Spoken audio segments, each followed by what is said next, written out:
Om Shanti and greetings of peace. I've been in this godly knowledge of Brahma Kumari since 1975. So I had lots of chances to meet with Didi Manmohini Ji. Every year I'd stay 1 to 2 months in our headquarters in Mount Abu, Madhaban. And we were very few foreigners. In fact, I was one of the first. The first time I went to Madhaban, I was the only one there, in fact. That was in November 75. And both Daddy Prakash Mani Ji and Didi Manmohini Ji would give us so much attention. I guess it was because they were finally seeing our founder father, Brahma Baba's dream come true, that this work would reach the foreign lands. And we were the first ones that the first fruit in a way. And so they gave us so much attention. I remember once I had a very severe back problem, for example.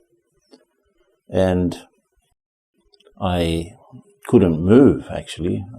I had damaged my back earlier in my life. And to my great surprise, they came and visited me in my room. In fact, they gave me another room near the Tower of Peace so that I could move around better. I was sort of in the center of things.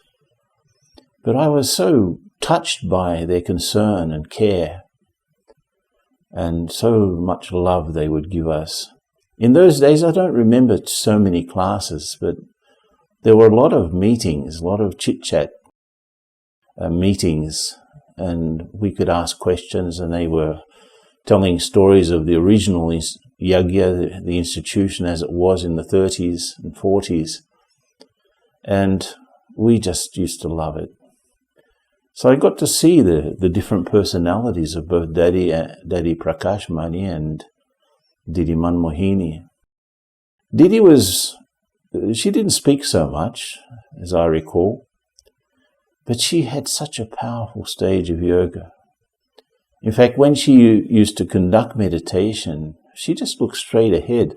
Someone asked her, Didi, how come you don't, in Brahma Kumaris we keep our eyes open if we're conducting meditation, and we, just give a sort of a searchlight to the audience who's meditating in front of us. But she used to look straight ahead, and someone asked her, Didi, how come you just look straight ahead? She said, well, I'm giving drishti, this spiritual vision through the eyes, taking power from the Supreme and looking through the eyes with that.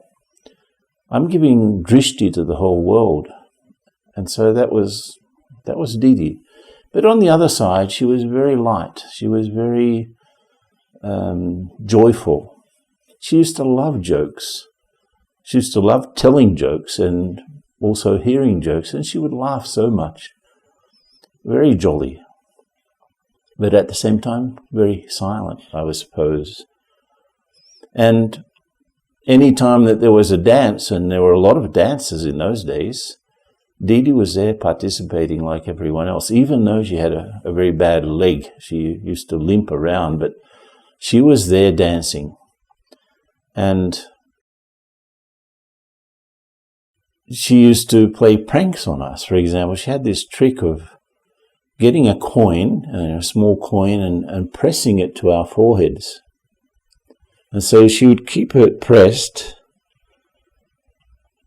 and then she'd take her thumb away, and at the same time she would remove the coin, but we didn't know that. And so she said, now take the coin away. We couldn't find it. And she used to laugh so much because it was a trick. The impression of the coin was still being felt in the forehead. But another time she gave me such a good lesson. I had started a centre in Sydney. And in fact, Brother Charlie, who now is responsible for the Brahma Kumaris in Australia, he came to Australia about 18 months after me. And I was alone, and there was a lot of decisions to make. And of course, I was feeling the pressures of this work and the world, and I was having a job and getting good salary and so on. And Didi called me and said, hold out your hand. So I gave her my hand and she put a toli, a sweet, in my hand. It was a laddu. And if you know, laddus are made up of lots of little balls of fried besan flour. And then they're dipped in a sort of a syrup, and then you make a bigger ball out of it, and it sort of sticks together. So she gave me a laddu, and I said, oh, that's nice. And then she gave me another one. She gave me 2 laddus. And she said, okay, close your hand tightly. Of course, I closed my hand, and what happened? The 2 laddus sort of crushed against each other, and they just became lots of little balls in my hand. You know, the little balls of fried besan flour. And she said, one of the laddus is the sweetness of God, the sweetness of our Shiv Baba. And the other laddu is the sweetness of that the world offers. And if you try to keep both of them at the same time, they will destroy each other. Because the sweetness of the world, whatever it can offer, and the sweetness that God can offer, are incompatible.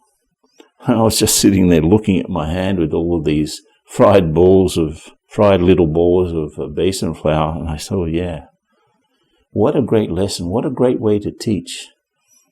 And because, of course, I had to really think about that later, because it was such a deep lesson for me.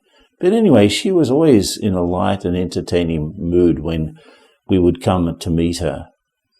And there were also many occasions in Peace Park where we would see her, for example, playing cricket or playing badminton. She would bowl to Daddy Prakash Mani, and Daddy Prakash Mani's with a cricket bat trying to hit the ball. And then Daddy would bowl to her, and she was with the bat trying to hit the ball. And of course, it was such a good lot of fun.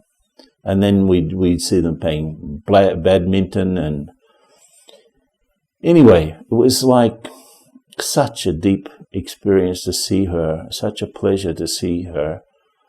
And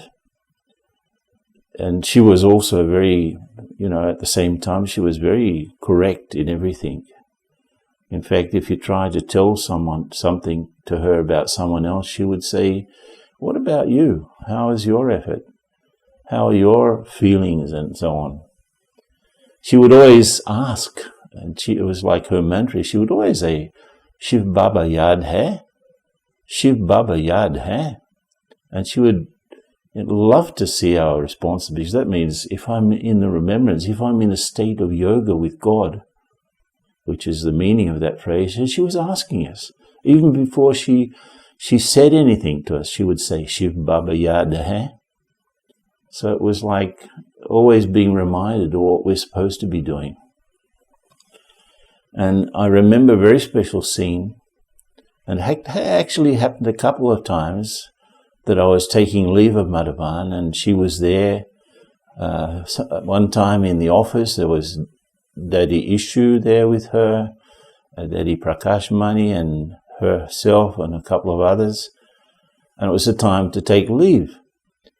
And of course, as I was taking drishti from her to take leave, the traffic control song played.